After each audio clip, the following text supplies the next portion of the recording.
12 సంవత్సరాల నుండి రక్తస్రావ రోగము కలిగిన ఒక స్త్రీని యేసుక్రీస్తు వారు ఏ విధంగా స్వస్థపరిచారు అన్న విషయాన్ని గురించి మనం మాట్లాడుకుందామండి. మార్కు సువార్త 5వ అధ్యాయము 25వ వచనం నుంచి కూడా మనం చదివినట్లయితే అక్కడ మనకు ఒక స్త్రీ కనపడుతుందండి. ఆమెకు 1 సంవత్సరం కాదు, 2 సంవత్సరాలు కాదు, 12 సంవత్సరాల నుంచి రక్తస్రావ రోగం అనేది ఆమెను పట్టి పీడిస్తూ ఉందన్నమాట. మామూలుగా స్త్రీలకు ప్రతి నెల కూడా ఈ 3 to 4 days ఉండే పీరియడ్స్ టైంలో స్త్రీలు చాలా ఇబ్బందులకు గురవుతూ ఉంటారు. కానీ ఇప్పుడు కంటిన్యూస్గా ఒక 12 సంవత్సరాల నుంచి ఆమె శరీరంలో ఆ బాధ అనేది ఉంది. అయితే ఆమె చాలామంది వైద్యుల దగ్గరికి వెళ్ళింది, చాలా రకాలైన ట్రీట్మెంట్స్ తీసుకుంది, చాలా తన ధనాన్ని అంతా కూడా ఖర్చు పెట్టేసింది ఆమె ట్రీట్మెంట్ నిమిత్తమే. కానీ ఎక్కడ వైద్యం తీసుకున్నా, ఎవరి దగ్గర వైద్యం తీసుకున్నా సరే ఆమె రోగం అనేది మాత్రము తగ్గలేదు. ఆమె ఎంతైతే వ్యయం చేసిందో ఆ రోగము ఇంకా అంతకు మించి ఇంకా తీవ్రమైపోవడం మొదలుపెట్టిందనమాట.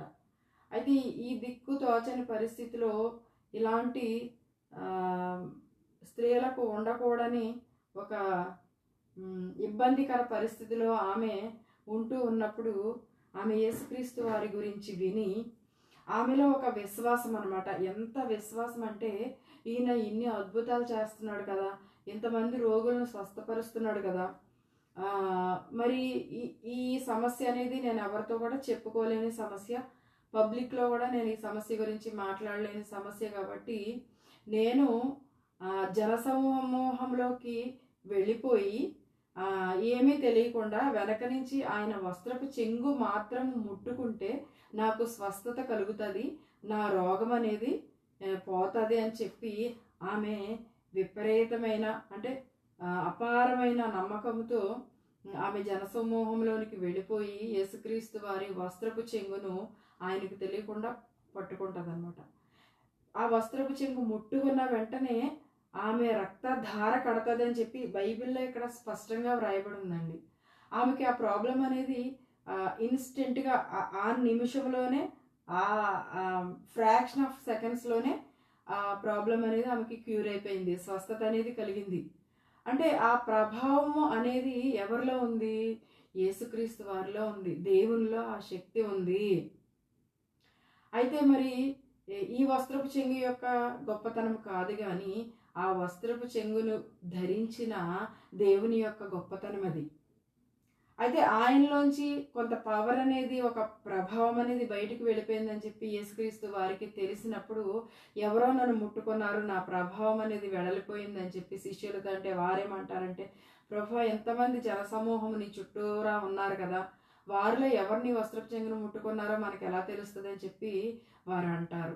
అన్నప్పుడు యేసుక్రీస్తు వారు ఏమైనా సరే వారిని నేను కనుక్కోవాలి అని చెప్పి ఆ వస్త్రపు చెంగు ముట్టుకున్నది ఈవిడే అని చెప్పి యేసుక్రీస్తు వారు గ్రహిస్తారండి.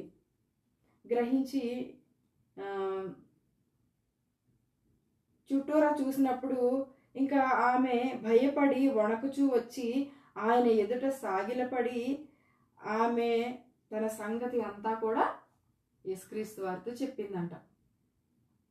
అంటే ఏమాత్రమూ భయపడకుండా ఒక 12 సంవత్సరాల నుంచి ఆ రక్తస్రావ రోగముతో విలవిలలాడుతూ, బాధపడుతూ, ఎంతో వేదనతో, మానసిక ధైర్యం చెడిపోయి ఏమీ చేయలేని స్థితిలో, మనిషికి రక్తం అనేది చాలా అవసరం, అది లేకపోతే శరీరంలో చాలా బలహీనత అనేది వచ్చేస్తుంది, ఏమీ కూడా చేయలేరు వాళ్ళు అనమాట. వాళ్ళలో ఏమీ శక్తి ఉండదు, బలం ఉండదు, తర్వాత అన్ని రకాల ఇబ్బందులు కూడా ఫేస్ చేయాల్సి ఉంటుంది. అయితే ఈమె జరిగిందంతా చెప్పినప్పుడు యేసుక్రీస్తు వారు ఏమంటారంటే, వెంటనే కూడా కుమారి నీ విశ్వాసము నిన్ను స్వస్థపరిచెను, అంటే నీవు నా యందు విశ్వాసం ఉంచావు కాబట్టి ఆ విశ్వాసం వల్లే నీకు స్వస్థత అనేది కలిగింది, సమాధానం గలదానవై పొమ్ము. ఎందుకంటే ఇంతవరకు ఆమె జీవితంలో సమాధానం అనేది లేదు, శాంతి అనేది లేదు, చాలా అశాంతితో ఉంది ఆమె. తన శరీరంలో ఉన్న వ్యాధిని బట్టి, బాధను బట్టి ఆమె చాలా సమస్యలను ఎదుర్కొంది. అయితే ఈ సమస్యలు ఎప్పుడైతే దేవుని వస్త్రపు చెంగు ముట్టుకున్నప్పుడు తనని వదిలిపోయాయో, అప్పుడు ఈమె మైండ్లో, శరీరంలోనే కాదు మైండ్లో కూడా చాలా పీస్ఫుల్నెస్ అనేది ఈమెకు వచ్చిందనమాట. అయితే నీకు స్వస్థత నీ బాధ నివారణ అయి నీకు స్వస్థత కలుగునుగాక అని ఆమెతో చెప్పాను. అంటే నివారణ అయిపోయింది బాధ, స్వస్థత అనేది ఇంకా కంప్లీట్ స్వస్థత ఆయన మాట చేత స్వస్థత అనేది కలిగింది ఆమెకు, పూర్తి స్వస్థత అనమాట. అంటే దేవుడు స్వస్థపరిచాడంటే ఆ బలహీనత అనేది మన దగ్గరికి ఎన్నడూ కూడా రాదనమాట. అయితే ఈ దైవ గ్రంథంలో యేసుక్రీస్తు వారిలాగానే మరి పేతురు, అపొస్తలుడైన పౌలు కూడా చాలా అద్భుత కార్యాలు చేశారు. పేతురు నీడ పడితే చాలామంది రోగులు స్వస్థపరచబడ్డారు, వ్యాధిగ్రస్తులు స్వస్థపరచబడ్డారు. అదేవిధంగా పౌలుని గురించి గనక మనం మాట్లాడితే అపొస్తలుల కార్యములు 19వ అధ్యాయం 11 నుంచి చదివితే గనక 12వ అధ్యాయం చదువుతానండి. అతని శరీరమునకు తగిలిన చేతిగుడ్డలైనను నడికట్లైనను రోగుల యొద్దకు తెచ్చినప్పుడు రోగములు వారిని విడిచెను, దెయ్యములు కూడా వదిలిపోయాను. అంటే పౌలు శరీరానికి ఏదైతే ఒక క్లాత్ అదే గుడ్డలైనను తగిలితే గనక, నడికట్లైనను తగిలితే గనక వాటిని రోగుల దగ్గరికి తీసుకొచ్చినప్పుడు వారికి ఉన్న రోగాలు వారిని విడిచిపోయాయంట, వారిని పట్టిన దెయ్యాలు కూడా వదిలిపోయాయంట. అంటే దేవుడు ఆ శక్తిని కొంతమందికి మాత్రమే ఇచ్చాడు. అప్పట్లో ఎవరైతే దేవునితో నమ్మకంగా విశ్వాసంగా నడిచారో, మరి దేవుని ఎవరైతే మనస వాచ కర్మణ అంగీకరించి వెంబడించారో, అనేకులను ఆయన వైపు త్రిప్పారో, ఆయన కొరకు ఎలాంటి హింసలు, శ్రమలు, బాధలు ఎదుర్కోవడానికైనా సిద్ధపడ్డారో వారికి మాత్రమే దేవుడు అలాంటి శక్తి అనేది అనుగ్రహించాడండి. అయితే నేటి కాలంలో చాలామంది అబద్ధ ప్రవక్తలు, మరి అదేవిధంగా కొంతమంది ఏం చేస్తూ ఉన్నారంటే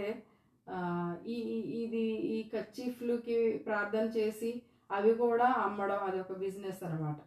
వాటిల్లో శక్తి ఉంది, వాటిని వారు రోగులు వాడినట్టయితే వారి రోగాలు వదిలిపోతాయి, వారి వ్యాధులు స్వస్థపరచబడతాయి అని చెప్పి వాటిని కూడా ఒక వ్యాపారంగా చేసేవారు ఉన్నారు. దయచేసి అలాంటివి నమ్మేవారు ఎవరైనా ఈ వీడియో చూస్తూ ఉంటే కనుక అలాంటి వాటి మీద మీరు నమ్మకం పెట్టుకోకండి. మనల్ని సృష్టించిన దేవుడు మనల్ని స్వస్థపరచడానికి శక్తిగల దేవుడు. ఎందుకంటే ఒక వస్తువును సృష్టించిన వ్యక్తికి మాత్రమే ఆ వస్తువు పోయినప్పుడు కానీ ఏదైనా పార్ట్ పాడైపోయినప్పుడు దాన్ని రిపేర్ చేసే విధానం కూడా అతనికి తెలుస్తుంది కదా. ఆ విధంగానే మరి మనలో స్వస్థత అనేది లేనప్పుడు, మనకు వ్యాధులు బాధలు వచ్చినప్పుడు వాటిని స్వస్థపరిచే శక్తి మనల్ని సృష్టించిన దేవునికి మాత్రమే ఉందండి. అయితే ఫస్ట్ థింగ్ ఏంటంటే మనము మొదటగా దేవుణ్ణి అడగాలి. స్వస్థత అనేది ఆయన నుంచి మనకు తప్పకుండా లభిస్తుంది. అయితే తర్వాత మనము ట్రీట్మెంట్ కూడా తీసుకోవాలండి. అంటే గాల్లో దీపం పెట్టి దేవుడా నువ్వే నాకు సహాయం చేయంటే కుదరదు. ఆ ట్రీట్మెంట్ చేసే వారికి కూడా, వైద్యులకు కూడా జ్ఞానము దేవుడు ఇస్తాడు, మంచి జ్ఞానం అనేది దేవుడు వారికి అనుగ్రహిస్తాడనమాట. అయితే మరి వీళ్ళు కర్చీఫ్లు ఇస్తూ ఉన్నప్పుడు మరి వీళ్ళకి ఏదైనా వ్యాధులు బాధలు వచ్చినప్పుడు వీళ్ళు హాస్పిటల్లో అడ్మిట్ అయిపోయి వీళ్ళు ఎందుకు ట్రీట్మెంట్స్ తీసుకుంటున్నారు? మరి అమాయకులైన ప్రజలను వీరు ఈ విధంగా మోసం చేస్తూ ఉన్నారు. ఈ రోజుల్లో అంత శక్తి అనేది ఎవ్వరికీ కూడా లేదండి. అప్పుడు దేవునితో నడిచిన వాళ్ళకి మాత్రమే, దేవునితో అంత దగ్గర సహవాసం కలిగి ఉన్న ప్రవక్తలకు మాత్రమే దేవుడు ఆ వరం అనేది ఇచ్చాడు.